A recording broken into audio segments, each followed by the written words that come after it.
O Internacional vence no Campeonato Brasileiro, se mantém no G4, agora dá uma secadinha nos adversários e a gente ainda cuida de algumas coisas de bastidor. Vamos falar sobre isso? Então fica comigo depois da vinheta.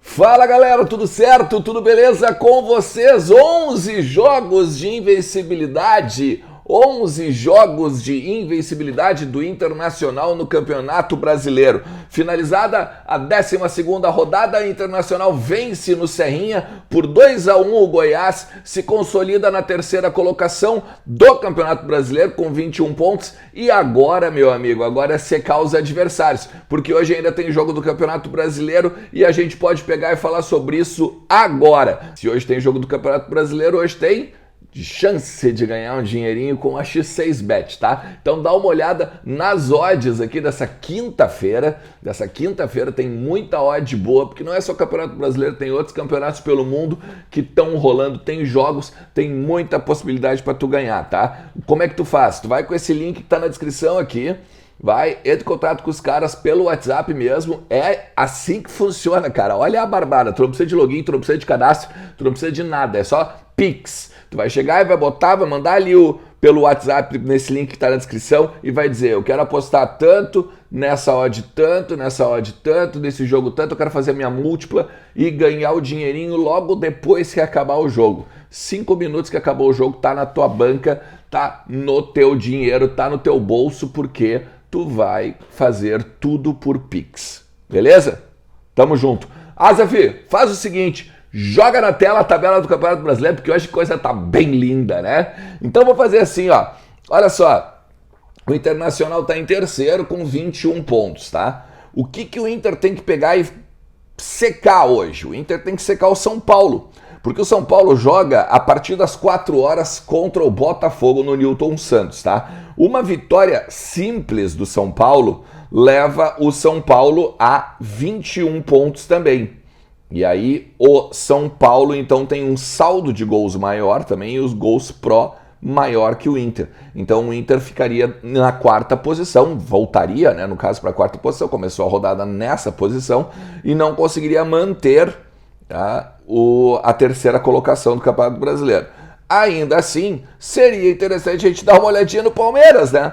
O Palmeiras que joga às 18 horas no Allianz Parque, tá? Contra o Atlético Goianiense. Esse jogo aqui ele tá mais fácil pro Palmeiras, né? O Palmeiras então que tá com 22 pontos e aí se ganhar vai a 25 e aí se distancia os mesmos 4 pontos que tinha no início da rodada. Importante o empate do Atlético Mineiro contra o Ceará também, tá? Lá no Nordeste, que fez o Atlético Mineiro ficar com 18 pontos, dar uma estacionada lá na sexta colocação. Agora a gente tem que falar sobre algumas coisas do jogo. O jogo principalmente aqui, ó. Vamos lá. Wanderson, chovendo molhado, né?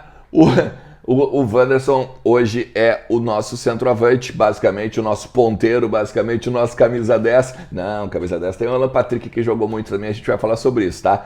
Mas o Wanderson hoje, o nosso expoente. Também tem o David, que ainda... O David é um caso engraçado, né?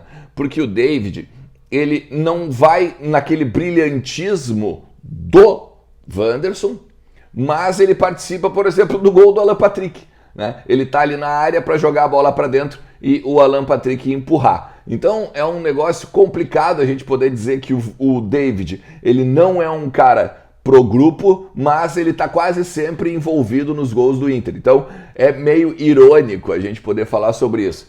Mas eu quero falar sobre o meio-campo, tá? O Johnny. O Johnny que entrou na vaga do Rodrigo Dourado, o Rodrigo Dourado que tá indo então pro México, né? Tá para ser anunciado entre hoje e amanhã oficialmente pelo Internacional, porque ele vai lá firmar o contrato, vai assinar o contrato. E aí é o seguinte, ó, o Johnny foi bem do lado do Gabriel. O Gabriel foi um monstro no meio-campo, né, tirando a maioria das bolas também.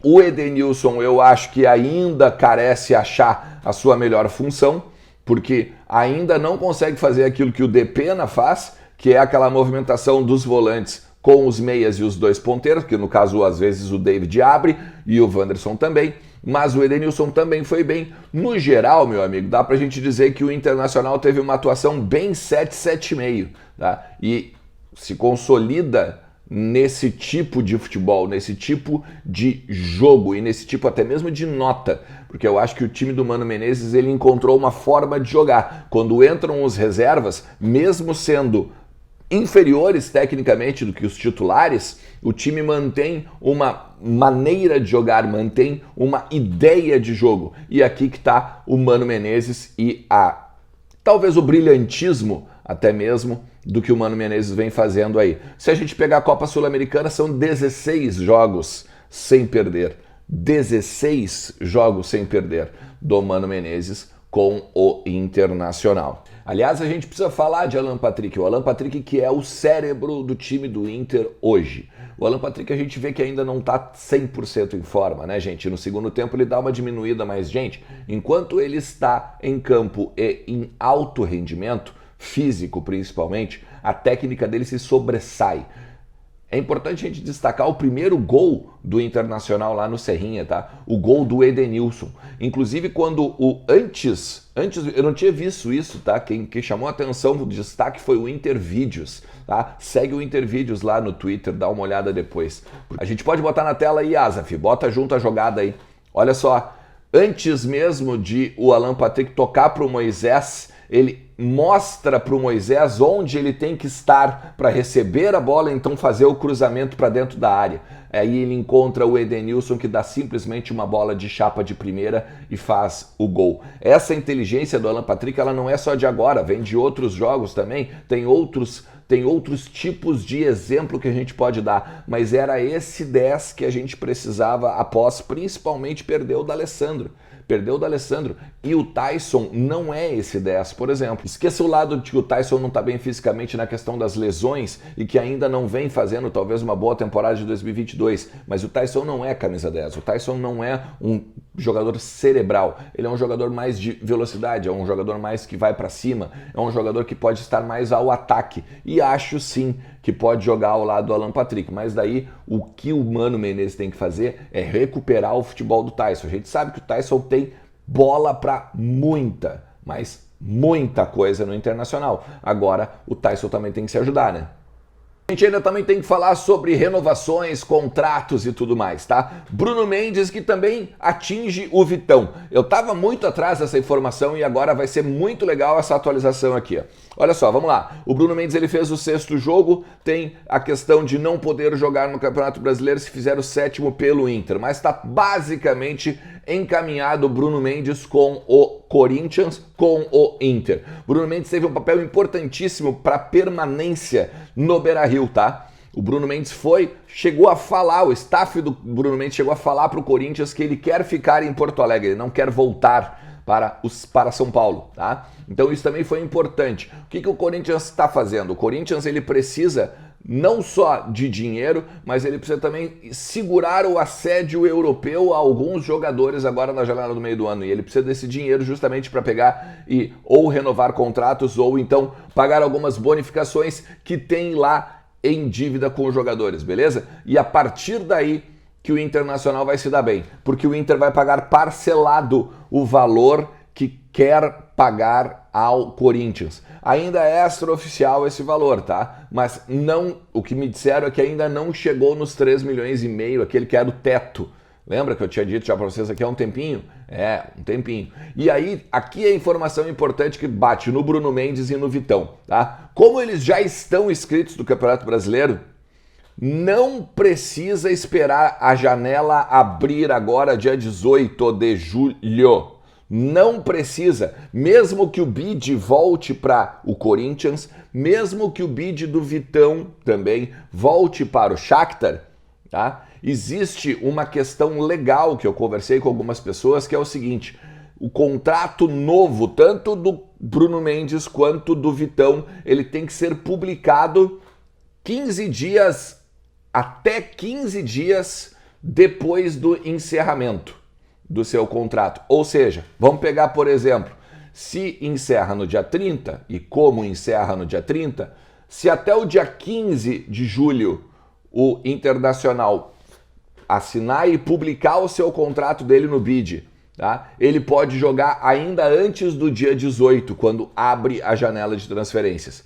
Ou seja, se o BID, por exemplo, o Inter vai lá e acerta com o Vitão e o Bruno Mendes agora, tá? Agora, no dia 19, vamos lá, no dia 20 de junho, tá? Se o contrato novo dele for publicado no dia 1º de julho, porque existe, né, o BID da CBF para fazer o 30 de junho e o 1º de julho, tá? Ele já pode atuar normalmente, ou seja, ele não perderia nenhum jogo do Campeonato Brasileiro agora em julho. Tá? Essa é a informação nova, muito legal também, que eu consegui colher aqui para a gente poder ficar tranquilo na questão de ter Bruno Mendes e ter o Vitão. Vitão que é o titular, né, do lado do Gabriel Mercado, outro que jogou muito também, tá? Gente, a saída do Rodrigo Dourado, ela abre brechas para todo mundo pensar, então agora quer dizer que o Arangues está vindo. Assim, ó, o que me disseram é o seguinte, com o jogador, em termos de valores, em termos de bonificações e tudo mais, em termos do que ele pode vir a ganhar no Beira-Rio, estaria alinhavado, estaria apalavrado, tá? Mas, gente, a gente sabe como é que funciona no futebol, né? Não tem nada assinado, então não existe confirmação ainda de que o Arangues está de volta ao Beira-Rio, tá? Já teria o acerto com ele, em termos de valores, em termos de salário, mas ainda falta a liberação junto ao Bayern. Não dá pra gente esquecer, ele tem um contrato com o Bayern até o meio do ano que vem. Então ele teria que pedir a liberação deste 1 ano e talvez até o Bayern pediria de repente algum dinheiro para o Internacional, que não é a ideia do Inter contratar, beleza? Não é a ideia do Inter botar um dinheiro ainda. Tá? Então a gente tem que olhar e com muita calma, muito cuidado nessa hora aqui para trazer informação para vocês, beleza? Tamo junto, um forte abraço para vocês, bom feriado de quinta-feira, né, para todo mundo aí, e fica comigo, porque toda manhã e todo finalzinho de tarde tem vídeo novo aqui no canal, te inscreve, ativa a notificação, deixa teu like aqui nesse conteúdo, me ajuda muito, valeu? Forte abraço, tchau, tchau!